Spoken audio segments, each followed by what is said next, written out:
ახალი ფიგურების შემოღების შემდგომ რა შეიცვალა? თუ არა ეგო სოციალზე, რომელიც 3 წელი ველოდებოდი და 2 წელზე ჩამოვიდა, დარჩა თუ არა 3 წლიანიც კი და რა განსხვავებაა?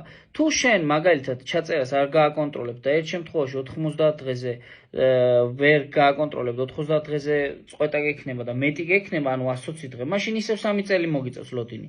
და თუ 90 დღეს გააკონტროლებ, მაშინ 2 წელი. ასევე კიდევ ერთი სიახლე ის არის, რომ 40 საათიდან 20 საათზე ჩამოვიდა და კონტრაქტის ნებისმიერი ტიპის შესაძლებელია უკვე რომ შეიტანო. მე აქ არ ვეხები იმას, რაც სწავლის საფუძველზე შეიძლება რომ კიდევ გააკეთო, რაც რა თქმა უნდა ის პონენის ცოდნას მოითხოვს.